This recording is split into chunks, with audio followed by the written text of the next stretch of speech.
में ये कुछ 6 प्रोग्राम दिए थे आप लोगों को करने के लिए। अब देखते हैं यहाँ पे कि इसको हम कैसे सॉल्व करेंगे। तो पहला प्रोग्राम देखते हैं कि write a program to display your name 10 times on the screen. तो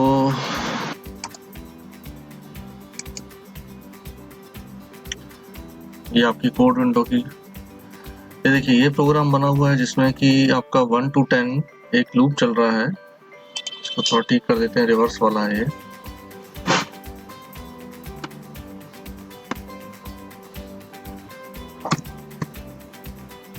प्रोग्राम चला के देखें एक बार। तो 1 to 10 नंबर प्रिंट करने के लिए हमने last time do while loop का पहला एग्जांपल किया था। तो इसमें हमने देखा था कि सी की वैल्यू इनिशियल वैल्यू 1 होगी, फिर वैल्यू 2 होगी, फिर 3 होगी, और साथ साथ हम सी की वैल्यू प्रिंट करा रहे हैं। और इस तरह से कंडीशन जो है वो कब फॉल्स होगी, when c is equal to 11। तो यहाँ पे हर बार जब लूपिंग प्रोसेस होगी तो हमने सी की वैल्यू प्रिंट की है। तो यहाँ पे देखिए आप सी की वैल्यू प्रिंट करने की बजाय सपोज मैं यहाँ पे लिख दूं यदि हेलो,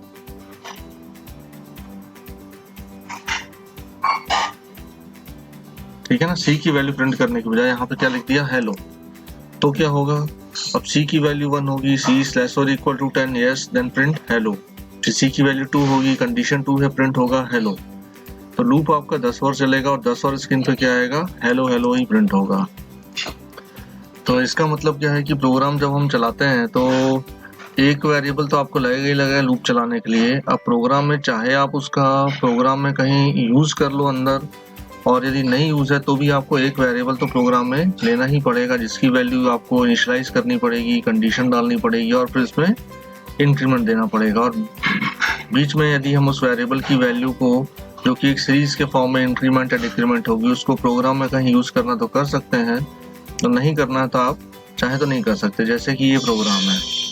अब ये प्रोग्राम देखिए था हमारा कि write a program to display your name 10 times on the screen. तो नेम की जगह मैंने हेलो प्रिंट कराया है। तो इसमें आपका लूप जो है वो 10 बार चलना जरूरी है। 10 बार लूप चलेगा तो आपका 10 बार स्क्रीन पे हेलो आएगा। पर यहाँ ध्यान दीजिएगा कि यहाँ पे लूप कहाँ से कहाँ तक चल रहा है वो मैटर नहीं करेगा।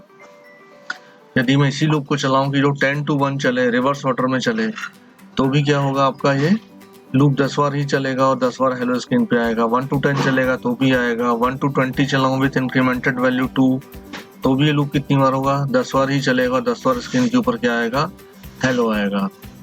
तो यहाँ पे यदि आपको भी कॉन्स्टेंटली कुछ रिपीटेशन कराना है तो लूप के लिए जो वेरिएबल यूज किया है उसकी वैल्यू कहाँ से कहाँ तक वेरी हो रही है ये मैटर नहीं करता है। पर यदि हम क्या करते हैं कि जो इंक्रीमेंटेड डिक्रीमेंटेड वैल्यू का प्रोग्राम में यूज भी करना है, जैसे कि इवन नंबर प्रिंट कराने हैं और नंबर प्रिंट कराने हैं, तो इन नंबर्स को हम क्या करते हैं, लूप के थ्रू ही जनरेट करवाते हैं। और लूप भी उतनी बार चलेगा और उस वेरिएबल की वैल्यू भी उस तरह से हम वेरी करवाते हैं कि आपको वो सीरीज जो है वो मिल जाए।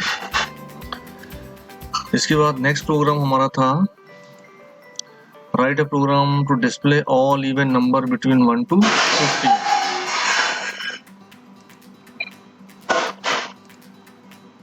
तो लूप स्टार्ट किया 2 से, चलेगा आपका 50 तक, और हर बार क्या होगा, इंक्रीमेंट होगा 2 के साथ। और यहाँ पे %d \n c। तो यहाँ पे देखिए c की वैल्यू होगी 2 और कंडीशन ट्रू होकर c की वैल्यू प्रिंट होगी 2। फिर c की वैल्यू में एक इंक्रीमेंट 2 से इंक्रीमेंट होगा, c की वैल्यू होगी 4। फिर एक कंडीशन चेक होगी, कंडीशन होगी ट्रू, फिर c की वैल्यू प्रिंट होगी 4, फिर इंक्रीमेंट होने के बाद हो जाएगी 6। और ऐसे ही लूप चलता रहेगा जब तक c की वैल्यू 50 से कम है। और 50 तक के आपके जो पूरे इवन नंबर होंगे वो स्क्रीन पे प्रिंट हो जाएंगे। तो ये देखिए इस तरह से नंबर प्रिंट हो रहे हैं। ऊपर से दिखाता हूँ आपको, ये 2, 4, 6, 8 ऐसे आपके नंबर प्रिंट होंगे 50 तक। नेक्स्ट प्रोग्राम हमारा था write a program to display first 20 odd number. ये प्रोग्राम आप लोग कर सकते हैं। फिर है write a program for multiplication table generation. Multiplication table generation की जो प्रोग्राम है इसमें हम फर्स्ट वाला ही प्रोग्राम देखते हैं।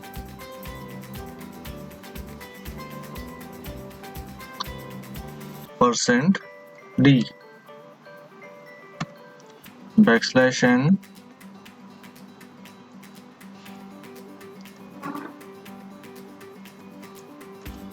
सी। इसको रन करके देखेंगे तो आउटपुट आएगा आपका 1 to 10। अब देखिए मेरे को यदि किसी नंबर का मल्टीप्लिकेशन करना है, मल्टीप्लिकेशन टेबल जनरेट करना है, तो इस रूप से क्या होगा, c की वैल्यू तो प्रिंट हो रही है 1 to 10। अब यदि हमें यहाँ पे c की जगह c into 4 कर दूं, c into 4, तो देखिए c into 4 करने से क्या होगा, आप जब इसको रन करेंगे तो आपका क्या होगा, 4 का टेबल आ जाएगा। क्यों? क्योंकि c की वैल्यू तो हो रही है 1 to 10 चेंज, तो 1 into 4, 2 into 4, 3 into 4, 4 into 4, 5 into 4, ऐसे ही 10 into 4। तो c की वैल्यू में 4 से हम क्या करेंगे, मल्टीप्लाई करके प्रिंट करा के देंगे, तो आपका 4 का टेबल आ जाएगा। इसी तरह से यदि मैं 7 का मल्टीप्लिकेशन कर दूं यहाँ पे, तो क्या आ जाएगा, आपका 7 का टेबल आ जाएगा। मतलब कि जिस नंबर का मैं मल्टीप्लिकेशन कर दूंगा उस नंबर का टेबल जनरेट हो जाएगा। पर यहाँ पे यदि मैं कोई नंबर लिखता हूँ तो ये प्रोग्राम क्या होगा, स्टैटिक हो जाएगा। क्यों? क्योंकि ये हमेशा 7 का टेबल ही दिखाएगा या 5 का टेबल ही दिखाएगा, जो नंबर हम एंटर करेंगे उसी का टेबल दिखाएगा। अब आपको यहाँ पे सपोज प्रोग्राम को डायनामिक बनाना है कि जो नंबर यूजर एंटर करे उसका टेबल आए, तो मतलब कि यहाँ पे आप लिख देंगे c into n, और n क्या होगा, n एक नंबर होगा जिसको कि हम यूजर से इनपुट करा लेंगे पहले। तो यहाँ हम वेरिएबल डिफाइन कर देते हैं n, और यहाँ लिख लेते हैं printf enter number scanf %d, %n।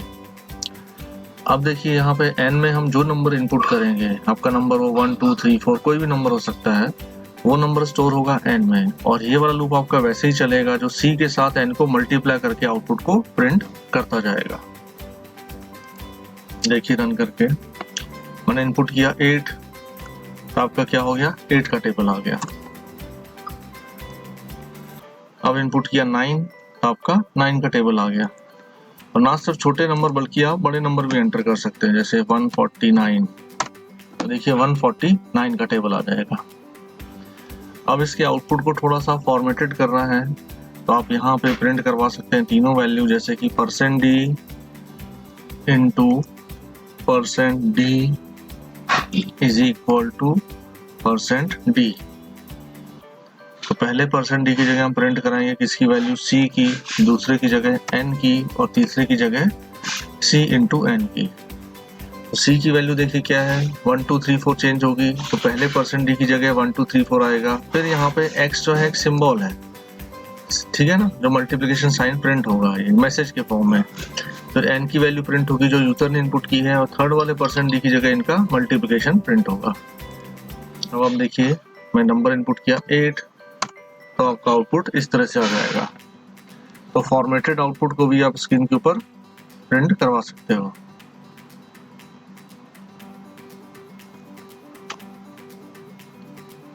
इस तरह से, तो इस तरह के लूपिंग की बहुत सारी एप्लीकेशंस हम देख सकते हैं कि क्या क्या हो सकती हैं।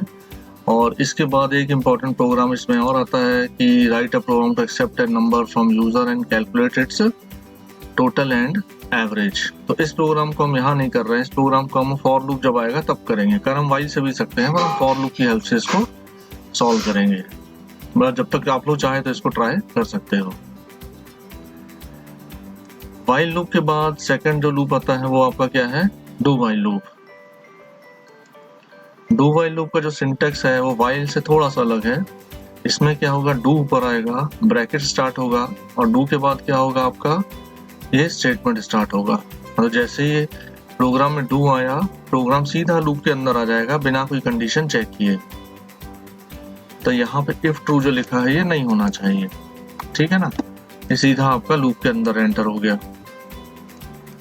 अब यहाँ जो स्टेटमेंट, नंबर ऑफ स्टेटमेंट लिखे हैं वो एग्जीक्यूट होंगे।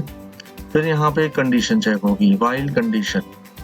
यदि ये कंडीशन ट्रू है तो प्रोग्राम यहाँ से कहाँ जाएगा, वापस ऊपर, और ऊपर जाने के बाद फिर एग्जीक्यूट होता हुआ नीचे आएगा, फिर एक कंडीशन ट्रू होगी तो प्रोग्राम फिर ऊपर जाएगा, फिर एग्जीक्यूट होता हुआ नीचे आएगा, और इस तरह से प्रोसेस चलती रहेगी। जब ये कंडीशन आपकी होगी क्या, फॉल्स, जब ये कंडीशन फॉल्स होगी तब प्रोग्राम जो होगा यहाँ से बाहर आ जाएगा। मतलब हम यहाँ पे इसको ऐसे लिखना चाहिए, जब ये आपका ये प्रोग्राम कंडीशन होगी फॉल्स तब ये आ जाएगा लूप से बाहर।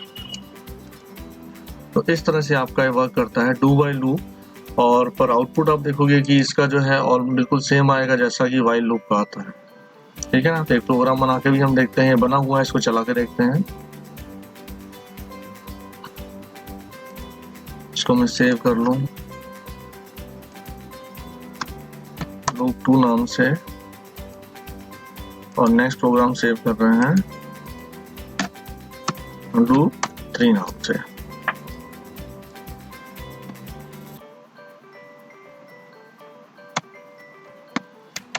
int I is equal to 1, do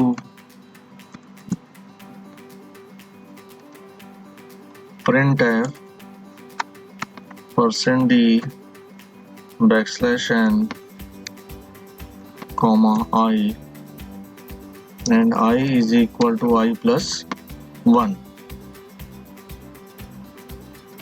while I is less than or equal to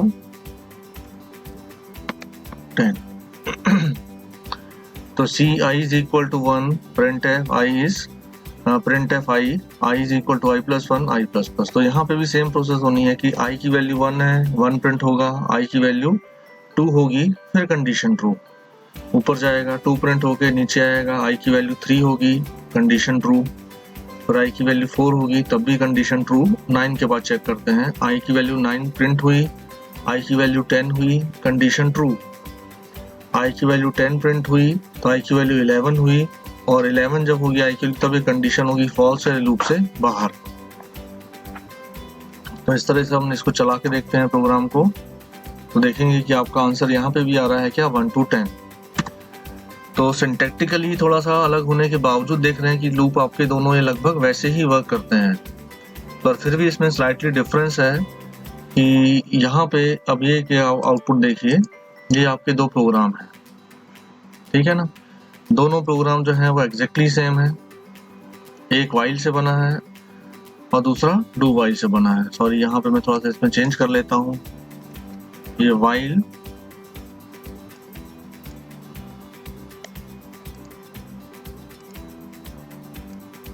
से इसको बना देते हैं।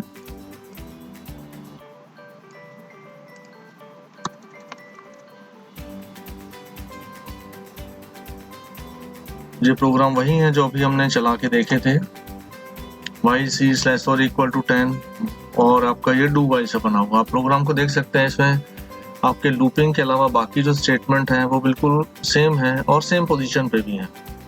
तो सी की वैल्यू 1 होगी, कंडीशन ट्रू है, 1 प्रिंट होगा, इंक्रीमेंट होगा, 2 प्रिंट होगा, और वाई डू वाइल लूप में भी सी की वैल्यू 1 है, 1 प्रिंट होगा, इंक्रीमेंट होगा, 2 प्रिंट होगा, और ऐसे ही लूप आपके क्या होंगे, चलते रहेंगे।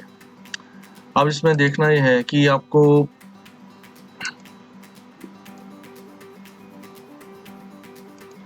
एक सेकंड प्रोसेस में, अब इसमें कि इन दोनों में डिफरेंस क्या है। अब देखिए, इन्हीं प्रोग्राम में मैं सी की इनिशियल वैल्यू दोनों प्रोग्राम में कर देता हूँ 11, यहाँ पे भी सी की वैल्यू 11 कर दी, यहाँ पे भी सी की वैल्यू 11 कर दी, तब आपके प्रोग्राम के आउटपुट जो होंगे वो चेंज हो जाएंगे। अब ध्यान से देखिए, यहाँ पे सी की वैल्यू 11 यदि है, यदि सी की वैल्यू यहाँ 11 है तो वाइल सी स्लैश और इक्वल टू 10, यहाँ कंडीशन क्या होगी आपकी, सीधी सीधी फॉल्स, क्योंकि हम सी की वैल्यू 11 और हम बोल रहे हैं कि while c is less than और इक्वल टू 10, तो सी ना तो 10 से लेस देन है ना ही इक्वल है, वो तो बड़ा है 10 से, तो कंडीशन होगी फॉल्स और प्रोग्राम सीधा लूप से बाहर आ जाएगा। मतलब इस प्रोग्राम का आपका कोई भी आउटपुट नहीं आएगा। पर इस प्रोग्राम में देखिए, यदि कि c int c is equal to 11, तो डू से क्या होगा, अभी कोई कंडीशन चेक कोई नहीं है, प्रोग्राम सीधा रन होगा और प्रिंट क्या करेगा, सी की वैल्यू, और स्क्रीन पे आउटपुट कितना आएगा, 11 होने के बाद सी की वैल्यू प्रिंट होगी, और सॉरी सी की वैल्यू में इंक्रीमेंट होगा, और सी की वैल्यू में जब इंक्रीमेंट होगा तो सी की वैल्यू कितनी हो जाएगी, 12, और फिर यहाँ से कंडीशन चेक करने जाएगा कि c इज लेस और इक्वल टू 10, तो कंडीशन डेफिनेटली यहाँ क्या मिलेगी, फॉल्स, क्योंकि c इज लेस और इक्वल टू 10 नो, और लूप से बाहर।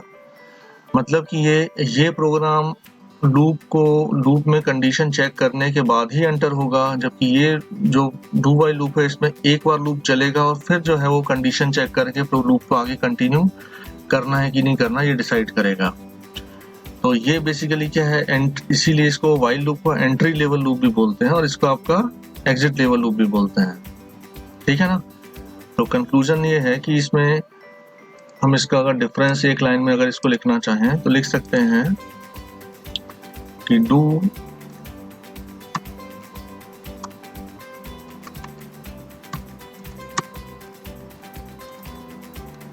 While loop execute at least once. Do while loop execute at least once.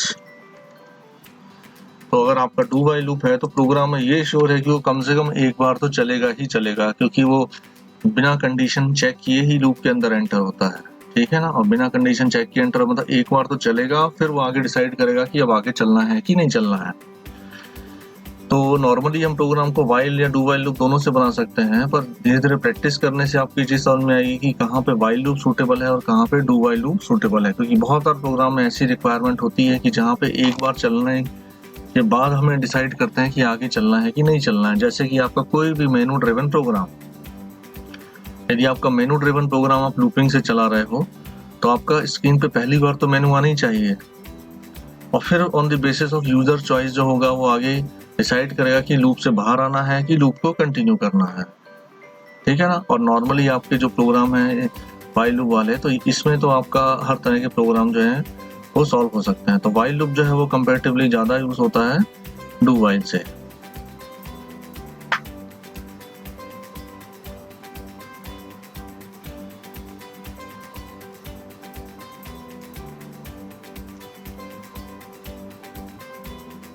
अब यहाँ पे देखिए कि ये जो लूप है, वाइल हो या डू वाइल हो, बेसिकली लूप जो है वो कहाँ से कहाँ तक चलना है ये तीन पैरामीटर जो है डिसाइड करते हैं। पहला है आपका इनिशियलाइजेशन, दूसरा है कंडीशन, तीसरा है इंक्रीमेंट। इनके बेस पे डिसाइड होगा कि इनिशियलाइजेशन डिसाइड करेगा कि लूप कहाँ से स्टार्ट होना है, कंडीशन ये डिसाइड करती है कि लूप कहाँ तक चलना है, और इंक्रीमेंट ये डिसाइड करेगा कि लूप में इंक्रीमेंट डिक्रीमेंट कितने का होना है। तो बेसिकली यदि किसी भी सीरीज को लें तो सीरीज में आपके तीन पैरामीटर होते हैं, जिसको हम एक्चुअली में 3S भी बोलते हैं या 3 स्टेप भी बोलते हैं, ठीक है ना। तो 3S में आपका पहला S है वो है स्टार्ट, दूसरा है स्टेप,